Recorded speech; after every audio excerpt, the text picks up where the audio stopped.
going on, everybody out there? This is Popular Stranger. We're back at you once again today with another MLB 15 The Show Diamond Dynasty video. Got a gameplay for you guys today, bringing you some gameplay with Mike Trout and Tulowitzki, two new pickups that I brought to you guys. And this is the very first game that I played with them. Anthony Rizzo hits a bomb early in the game, and my opponent quit. So I didn't really get to give you guys any Trout and Tulo gameplay in that game, but here is another one, and this is going to be a very, very well-played game. You see, we're coming in here at 6-1. My opponent's close to 500, 38-36, Colorado Mariners. He had a lot of Mariners on his team, and it was my first time going against a couple legends. He had a couple legends on his squad. That was Mike Trout's first at-bat. He struck out.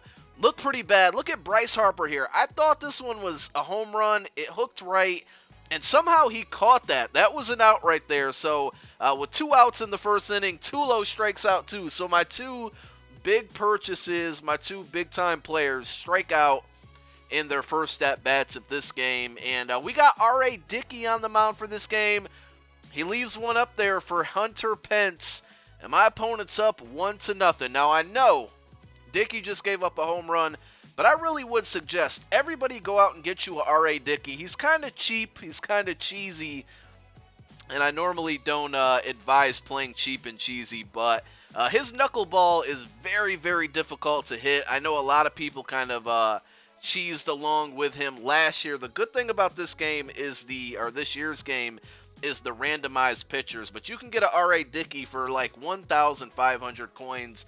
Put him in your rotation, and if he ends up getting selected, I promise you, well, I can't promise you, but it's more than likely that your opponent's going to have a hard time hitting the ball, and my opponent did. He got that early home run on me, but you're going to see Dickey goes to work after a while, just kind of shutting him down for a good portion of this game.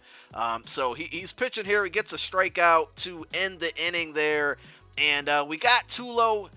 Or I'm sorry, that was Arenado right there, unluckily hitting to the pitcher and coming up short of getting to first base.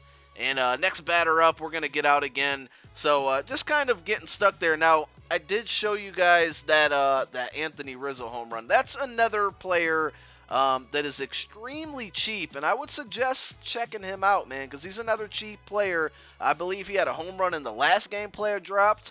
He had that rage quit home run in this game, and just again, another really cheap player if you're low on stubs and looking for players that can contribute a nice lefty bat. I certainly would suggest getting him on your squad. So we were able to tie it up at 1 apiece in that inning, and now Dickey again, I told you guys, just going to work, striking out Molina there. Cespedes striking out. Could he strike out the side?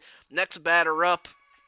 Not struck out, but we get him to ground out. He was pitching with Ryu from the LA Dodgers this game, and I got to say, that's a pitcher I might go and look at because a lot of the game, and you won't see all of it, I was really struggling with his slider, but this time he leaves one up in the air, and there is Tulo hitting the foul pole, hitting a home run, contributing to the team. So at least one half of our dynamic duo of Trout and Tulo goes to work in this game. And actually, Trout, you know, he came through. I think earlier in the game, and I didn't mention it, he had a infield hit where his speed took advantage, and he got on first and a run scored. So after the Tulo home run, after the Trout infield RBI, we're up 2-1.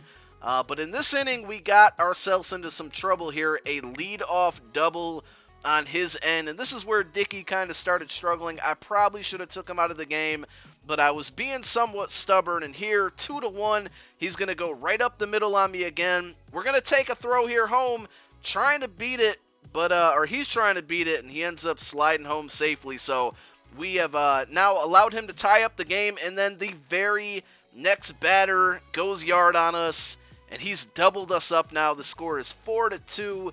I still left Dickey in the game. Short hit to Nolan Arenado there, no problem. We would end the inning, but we are trailing now. Got to try to make a comeback here. I told you guys, this really was a well-played game. We get a walk here. One thing that I did very, very well in this game was, his pitch count was very, very high. We're going to get an out to second base there, and then there's Rizzo once again hits a nice double into the gap, and we're going to try for home here. Again, we got him into a very, very deep pitch count on a lot of at-bats and able to take advantage there. We cut that lead in half, 4-3. Nolan's going to get walked there. Next batter up, I thought I had a good hit there. Unfortunately, fly out to his left fielder, and we come up 1 run short. So 4-3. At least we made this, we cut the deficit in half. Nolan, no problem there once again. Next batter up, we're going to get a strikeout. Pat Neshek in the game, another really good budget pitcher. And then this happens. Now, I haven't had too many problems with this game online. Everything's been somewhat smooth for me.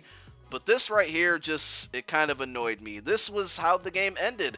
I left my PS4 on for a while. I ended up getting the loss. But I thought I'd show you guys the game anyway because it was pretty exciting. And I think it would have came down to a really good finish if it didn't freeze like this.